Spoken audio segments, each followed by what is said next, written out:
करणार कोण? कार्यकर्त्याशिवाय आहे कोण? वसई विरार शहर महानगरपालिकेची अतिशय प्रतिष्ठेची झालेली निवडणूक अखेर बहुजन विकास आघाडीने याच्यात बाजी मारलेली आहे। आपल्यासोबत बहुजन विकास आघाडीचे सर्वेसर्वा हितेंद्र ठाकूर सर आहेत। आपण काय सांगाल, ही निवडणूक अतिशय प्रतिष्ठेची केलेली, भारतीय जनता पक्षाने मोठे मोठे नेते या ठिकाणी उतरवलेले होते मैदानात, काय सांगाल?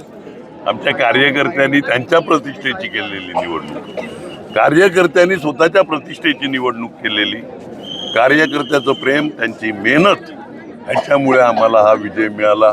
खरं तर आम्ही 100 पास करायला पाहिजे होती, परंतु दुर्दैवाने मतदार याद्यात असलेले घोळ, इकडूनचे मतदार तिकडे, बोळींचे झोपाऱ्याचे आणखीन कुठे, आणि हे जे सगळे घोळ केले EVM मशीनचे, मतदार याद्याचे स्लो EVM बंद पडणं, या सगळ्या घोळामुळे आम्हाला थोडं या निवडणुकीच्या प्रचारावेळी या निवडणुकीनंतर ठाकूर कंपनी जी आहे ती परदेशात जाईल अशा प्रकारचा रवींद्र चव्हाण भाजपच्या प्रदेशाध्यक्ष म्हणाले होते।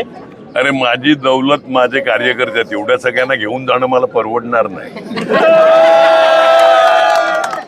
त्यामुळे मी तिकडे राहील। आपल्यासोबत प्रवीणाताई आहेत, प्रथम महिला महापौर। ताई, काय सांगाल या विजयाबद्दल? जसं आप्पांनी सांगितलं तेच की आमचे कार्यकर्ते ह्यांचा हा विजय आहे, आम्ही केलेल्या कामांचा विजय आहे। बऱ्याच ठिकाणी EVMचा गोंधळ दिसला आणि काही ठिकाणी EVM मशीन देखील पकडण्यात आल्या आणि माजी आमदार क्षितिज ठाकूर, आपण जे जो घोळ झाला त्याच्याबद्दल काय सांगाल? एकंदरीत बोलतो मी, काही पत्रकार पण तिकडे उपस्थित होते, मला वाटते तुम्ही त्यांना विचारलं पाहिजे। या होत आहे तिकडे बरेचसे पत्रकार होते, त्यांच्याशी बोलून घ्या तुम्ही। नक्कीच या एकंदरीत विजयाबद्दल आणि या पुढचं बहुजन विकास आघाडीचं पाऊल कसं असेल, महापौर कसं असेल?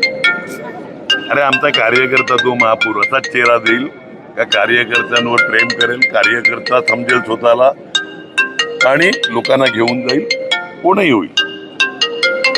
लोकसभेत जो पराभव झाला त्याच्यानंतर विधानसभेत आणि या महापालिकेत देखील पराभव करणार असा भाजपने सांगून प्रतिष्ठेची ही लढाई बनवली होती।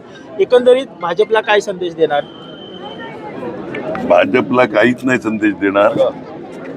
प्रतिष्ठेची केली ठीक आहे, कार्यकर्त्यांनी आपल्या प्रतिष्ठेची केली, राज्य शासन आहे, केंद्र शासन आहे, त्यांनी लोकांच्या कामाकरता मदत करावी एवढं आवाहन करेल। नक्कीच प्रतिष्ठेच्या झालेल्या या महापालिकेत आता सत्ता बहुजनकडे आलेली आहे, मात्र जी विकास कामं खोळंबलेली आहेत ती पूर्ण करण्यासाठी मदत करावी अशी अपेक्षा हितेंद्र ठाकूर यांनी व्यक्त केली आहे। NDTV मराठीसाठी मनोज सातवी, विरार।